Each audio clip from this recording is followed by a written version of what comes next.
ഗുരുവായൂരിൽ കടകൾക്ക് നേരെ ആക്രമണമുണ്ടായി. ഹോട്ടൽ ചില്ലുകൾ അടിച്ച് തകർത്തു. ഗുരുവായൂർ പടിഞ്ഞാറേ നടയിൽ ഹോട്ടൽ സൗവർണികയാണ് അടിച്ചു തകർത്തത്. മറ്റ് രണ്ട് കടകൾക്ക് നേരെയും ആക്രമണമുണ്ടായി. പണിമുടക്ക് അനുകൂലികളാണ് ആക്രമണം നടത്തിയത്.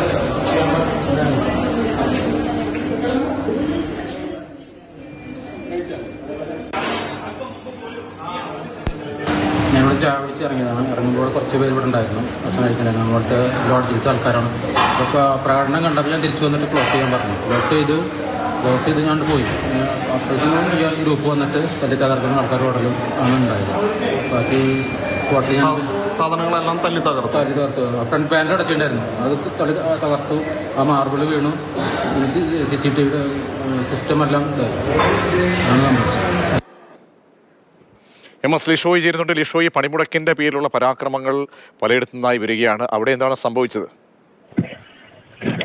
ഇന്ന് രാവിലെയാണ് ഈ സംഭവം ഉണ്ടായത്. ഗുരുവായൂർ ക്ഷേത്രത്തിനോടനുബന്ധിച്ചുള്ള ഇടങ്ങളിലാണ് ഈ ഒരു സംഭവം നടന്നത്. ഈ ക്ഷേത്രത്തിന്റെ പരിസരത്ത് തുറന്നു പ്രവർത്തിച്ചിരുന്ന ഹോട്ടലാണ് ആദ്യം സമരാനുകൂലികൾ അവിടെ എത്തി ഹോട്ടൽ അടപ്പിക്കാനുള്ള ഒരു ശ്രമം നടത്തിയത്. അത് ബലമായി ശ്രമിക്കുകയും പിന്നീട് ഈ കട അടയ്ക്കാൻ തയ്യാറാവാത്തതിനെ തുടർന്ന് ഭീഷണിപ്പെടുത്തുകയും കടയുടെ ഉള്ളിലെ സാധനങ്ങൾ വലിച്ചെറിയുകയും ഹോട്ടലിന്റെ ചില്ല് തകർക്കുകയും ചെയ്തു. അതുപോലെ തന്നെ തൊട്ടടുത്ത് ഈ വസ്ത്ര വ്യാപാര കേന്ദ്രങ്ങളൊക്കെ തന്നെ പ്രവർത്തിച്ചിരുന്നു.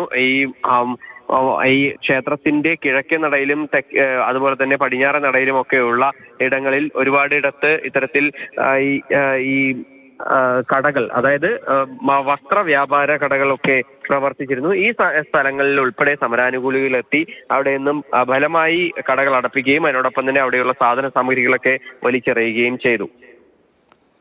ശ്രീ MS ലിഷോയാണ് വിവരങ്ങൾ നൽകിയത്. ഗുരുവായൂരിലാണ് കടകൾക്ക് നേരെ ആക്രമണം ഉണ്ടായത്. ഹോട്ടലിലെ ചില്ലുകളാണ് അടിച്ച് തകർത്തത് സമര അനുകൂലികൾ.